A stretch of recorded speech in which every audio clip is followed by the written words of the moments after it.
prioridad. Hasta luego. Bueno, un aspecto de los tantos que podríamos hablar tiene que ver con que en la política hoy, efectivamente, el gobierno está asistiendo a la agonía del kirchnerismo y eso le está pegando al Frente de Todos, le está pegando de una manera muy ostensible, porque el Frente de Todos tenía el kirchnerismo la columna vertebral, a partir de la cual se generaban los consensos necesarios para el retorno al poder. Lo que fue exitoso como coalición electoral termina siendo a la postre un enorme fracaso en términos de coalición de gobierno, con un nivel de gestión que ha sido muy magro, no ha cumplimentado ninguna de las promesas oficiales. La agonía del kirchnerismo además está dada porque ya ni banderas prácticamente le quedan de las que solían tener. Como decía Cabandía ayer, digamos, en general el kirchnerismo era un poco el rock and roll y ahora estamos cantando un tango triste. Y en eso está, en esa melodía descalzada finalmente de la que supo o quiso tener, ostentar, vislumbrar. Los jóvenes lo abandonan, las encuestas así lo muestran. Los camporistas crecieron, muchos de ellos se aburguesaron, se convirtieron en adultos mayores en algunos de los otros, o en otros casos, se dedicaron a sus cosas. La verdad que quedó poco de esa impronta, con un Máximo Kirchner que se desdibujó, esmeriló casi en términos personales en los últimos 2 años a partir de decisiones propias, en medio de la pelea con un Alberto Fernández que finalmente también se desangró en esa batalla y que terminó dejando sin sello distintivo su propia gestión por lo positivo. En todo caso, mucho de lo que habrá será por la negativa, más allá de lo que él diga o intente hacer. Pero también le pegó a Cristina Fernández de Kirchner y mucho. Miren, una información de esta mañana daba cuenta que en las redes sociales, Cristina Fernández de Kirchner, su hashtag, la interacción con el nombre Cristina, había caído 60% desde comienzo del mes de marzo. O sea que ya no hay siquiera un colectivo que cobije a Cristina Fernández de Kirchner, ni los propios. Y hoy está casi abrazada, obligada por la circunstancia a un proyecto presidencial que tiene en Sergio Massa, el actor protagónico. Aquel que hablaba de meter preso a los chicos de la Cámpora, que hablaba de borrar los ñoquis del Estado, que dijo con Cristina no juego nunca más ni voy a ningún otro lugar, o no vuelvo más, etcétera, etcétera. O sea, en ese contexto es que el kirchnerismo se va apagando, la Cámpora se reduce a un segmento cada vez más pequeño, con algo de caja finalmente algunas batallas van a librar, pero todo eso parece empezar a escurrírseles entre las manos y no tener cómo contenerlo. Tal vez la situación más emblemática es lo que Mario Negri cuenta en un hilo de tuit ayer, que me pareció ilustrativo, a propósito de, efectivamente, una de las banderas que el kirchnerismo tenía con Alberto Fernández volviendo al poder. ¿Se acuerdan cuando una de las principales promesas era decir, miren, con los intereses de la LELIQ, que por entonces el gobierno de Macri le pagaba a los bancos, yo lo que voy a hacer es aumentar las jubilaciones en la Argentina? Bueno, ¿sabes cuánto pagó el Banco Central a los bancos en intereses por las LELIQ en lo que va de 2023? Se preguntaba Mario Negri, 700.000 millones. ¿Sabés cuánto pagó la ANSES en jubilaciones en lo que va del 2023? 660.000 millones de pesos.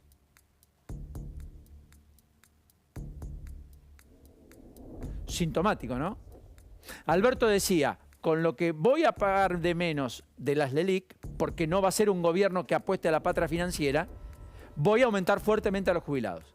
Bueno, hoy el gobierno está pagando más intereses o más plata está poniendo en intereses de las LELIQ que en pagar jubilaciones. Esas que efectivamente van corriendo por detrás a la inflación. En las jubilaciones mínimas buscan que empaten con los bonos, suplementos, complementos, pero en aquellos que aportaron mucho más, que merecen una mejor jubilación, cuya escala se acható, finalmente están corriendo muy por detrás, porque no tienen esos bonos y tampoco tienen los complementos.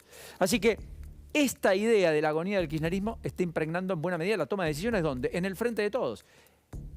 En un Frente de Todos que deja de tener en Cristina Fernández de Kirchner el eje, el denominador que aglutina y resuelve la vida del conjunto. Es solo una parte cada vez más chica y algunos dirían tal vez cada vez más residual. Me parece que es un dato. Segundo elemento es lo que pasa enfrente, como acto espejo, el PRO, que es el partido de poder que le vino a discutir poder al peronismo. Porque el radicalismo, efectivamente, el centenario partido, había quedado casi fuera de juego en 2001-2002. Renace en Cambiemos, junta musculatura, como le llaman en política, incorpora diputados, senadores, gana provincias, retiene intendentes que siempre le dieron el salvataje para la sobrevivencia, y por ahora todavía no tiene un producto en góndola para tener un proyecto presidencial que encabece el armado de Juntos por el Cambio. Pero en todos los casos, el mundo político da por descontado que el PRO tendrá un candidato a presidente o una candidata a presidenta que va a ir con fórmulas cruzadas, es decir, con algún radical como vice, cosa que no sucedió en 2015, donde la fórmula era enteramente del PRO, Macri, Michetti. Ahora, el PRO, ese PRO que le compitió de igual a igual al peronismo, que logró casi una hazaña, que era gobernar el país, la provincia de Buenos Aires y la ciudad de Buenos Aires en simultáneo y en conjunto durante el 2015 y 2019. Partido nacido en la ciudad de Buenos Aires en 2003, que tuvo que atravesar una derrota y un fracaso de Macri para los éxitos posteriores del 2007 en adelante. Esa fuerza hoy está discutiendo la sucesión. Porque el PRO, en definitiva, estaba hecho a imagen y semejanza de Mauricio Macri. Todo lo que había en su alrededor eran los que acompañaban, cobijaban, ejecutaban lo que el líder decidía o lo que el líder hacía. Y ahora en esa sucesión aparecen todos los problemas. Hoy hubo una reunión a puertas cerradas de los máximos dirigentes del PRO donde no estuvo Horacio Rodríguez Larreta. Y dicen que allí pasaron muchas cosas. Por supuesto que las definiciones que surgieron de ese encuentro no son pocas, algunas absolutamente irreproducibles. Están enojados con la decisión de Rodríguez Larreta. Patricia Bullrich dijo, nos enteramos con la decisión tomada y el PRO no pudo opinar. O sea, Bullrich le dice, nos enteramos con la decisión tomada y no pudimos opinar. Rodríguez Larreta le podría decir, mire, es una facultad que me compete exclusivamente a mí. Lo que cree el PRO es que Lustó nunca, mejor dicho, Rodríguez Larreta nunca blanqueó el acuerdo con Lustó, que es el que lleva a esta elección concurrente, según la mente de la mesa chica del PRO. Bueno, lo concreto es que cuando Rodríguez Larreta dice esta mañana la unidad del PRO y de Juntos por el Cambio está más garantizada que nunca, el que habla es Freud. Si hay que remarcar que la unidad está más garantizada que nunca es porque efectivamente en algún lugar se piensa que esa unidad puede quebrarse. Nunca antes estuvo en perspectiva la posibilidad de un cisma en el PRO como ahora. No quiere decir que la sangre llegue al río, no quiere decir que se produzca, pero sí que a este ritmo mantener la unidad, generar el ámbito de complementariedad y no de oposición, es decir, de opuestos, no será sencillo. Así hablaba Rodríguez Larreta esta mañana. Para que quede claro, y observen lo gestual que acompaña lo oral. Y van a tener el resultante. Yo no participo de discusiones internas, puede haber diferencias, pero la unidad del PRO y de Juntos por el Cambio está más garantizada que nunca y yo siempre trabajo y voy a trabajar por la unidad. Por eso jamás me han escuchado ni me van a escuchar criticando, cuestionando a otro miembro de Juntos para el Cambio. Si hay una diferencia la discutimos, pero esta es una decisión que yo tomo como jefe de gobierno de la ciudad. Es una decisión por la transparencia, es una decisión por la forma de votar que considero yo y que consideramos todos los miembros del PRO y de Juntos para el Cambio que es la mejor. Cumplimos con la ley, en la ciudad se vota con boleta única como corresponde y como esperamos algún día, y me comprometo a hacerlo si la gente me elige como presidente, llevar este método de votación a toda la Argentina. Claro, lo que efectivamente Rodríguez Larreta intenta traslucir es que es una decisión de 55, no 60 legisladores porteños, es cierto, de 55 sobre 60, muy mayoritaria en 2018. Lo que no es menos cierto es que Rodríguez Larreta podría haber dicho, cada vez que se le preguntaba por esto, desde octubre, noviembre, septiembre, diciembre del año pasado, mire, se va a votar como le establece el Código Electoral y con boleta única. Punto. No hubiera habido ninguna especulación al respecto. La especulación surge porque en la semana final, donde tenía que tomar una decisión de cuál iba a ser el sistema y con qué boleta se iba a votar, finalmente toma la decisión que el resto del PRO, Vidal, Patricia Bullrich, Mauricio Macri, o sea, los máximos dirigentes, no comulgan. De eso se trata. Por eso acá los dilemas de esa sucesión, yo creo que están planteando la perspectiva de algo posible, aunque no muy probable, pero que pudiera ocurrir, que antes no estaba en la escena, que era que el PRO se resquebraje. Veremos, la historia recién empieza. Una frase de Rodríguez Larreta no pasó desapercibida hoy, cuando tras el encuentro con Jorge Macri de ayer, el que cree que es el perjudicado con la decisión que toma Rodríguez Larreta, pero es el que tiene que hacerla cumplir en la Ciudad de Buenos Aires y tiene que instrumentarla como ministro de Gobierno, dijo Rodríguez Larreta, la última palabra la tiene la justicia, cuando le preguntaron sobre si efectivamente Jorge Macri tiene y cumple los requisitos para ser jefe de gobierno de la ciudad. Recuerden que establece la Constitución que hay que tener 5 años de residencia o en su defecto haber nacido en la Ciudad de Buenos Aires.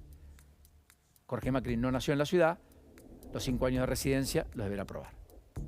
Gobernó Vicente López hasta diciembre del 2021. El último tema, hito, de esta saga que me gustaría plantearles, lo voy a hacer muy breve porque ya viene Damián Di Pace, en un ratito no lo veo, escuchaba ahí algunas conversaciones, pero creo que no está todavía, o sí, ya está Damián, no. Bueno, en un ratito vamos a estar con Damián porque vamos a hablar de lo que tiene que ver con los aumentos que vienen y demás, pero quiero plantearles esta idea básicamente de lo que viene en la economía, que es un ajuste con devaluación y tarifas. Lo voy a hacer rápido y después lo seguimos. ¿Es probable que la economía argentina tenga un ajuste? Bueno, el propio Fondo Monetario Internacional dice que este año va a haber un ajuste. Reconoce por primera vez que no es la meta del 60% que habló el gobierno la que valida el fondo, ya habla de 88%, y dice que la economía este año va a crecer menos, aunque no en línea con los pronósticos privados que hablan de una caída del 2 al 4%. Una caída, insisto, del 2 al 4%.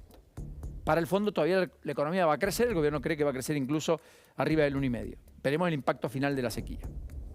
Ahora, frente a eso, lo que hay que hacer es ajustar las cuentas públicas, porque va a haber menos recaudación.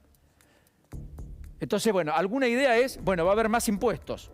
Efectivamente, va a haber más impuestos. ¿Qué va a ocurrir? Bueno, va a ocurrir que a lo que se comprometió Guzmán, que fuese el as que tenía en la manga para la negociación con el fondo, empieza a suceder, que es la idea de tener un revalúo inmobiliario y por lo tanto que los que pagan bienes personales, incluso algunos que no lo pagan empiecen a pagarlo, paguen más, paguen por bienes que van a ser valuados en un valor superior al que tienen hoy de evaluación y por lo tanto van a tener que pagar más impuestos. Pero al mismo tiempo van a quitar subsidios de manera más rápida a la que algunos tenían previsto, por eso va a aumentar en promedio la luz a los que no tengan subsidios un 80-90% en mayo. Al comercio sí se comprometió a hacerlo de manera escalonada y hacia fin de año para que no haya un impacto en términos económicos adicional a la merma del consumo que se pueda estar produciendo. Y efectivamente también, además de todo esto, el gobierno va camino a una devaluación, que ya de hecho se está produciendo, está arriba de 2,20 el dólar oficial. Dólar oficial. En los bancos minoristas está a 2,22 y el dólar Qatar está a 4,40, 4,42, casi. Necesita además el gobierno que esté muy caro para que los que vayan afuera tengan pocos incentivos a gastar mucho. Con lo cual da la impresión que en este escenario de ajuste de evaluación con tarifas que se sueltan, la perspectiva electoral para el gobierno no sería la mejor. Massa apuesta a la idea de que le pueda dar cierto orden al enorme desorden. Está claro que el 2023 para el propio Massa es muy disímil del imaginado y, por cierto, muy opuesto al de fines del 2002, donde parecía que al menos en algún lugar había llegado a obtener algo finalmente de ese orden que estaba buscando. Querido Damián, ¿cómo estás? ¿Qué decís? Bienvenido. Tomamos un poco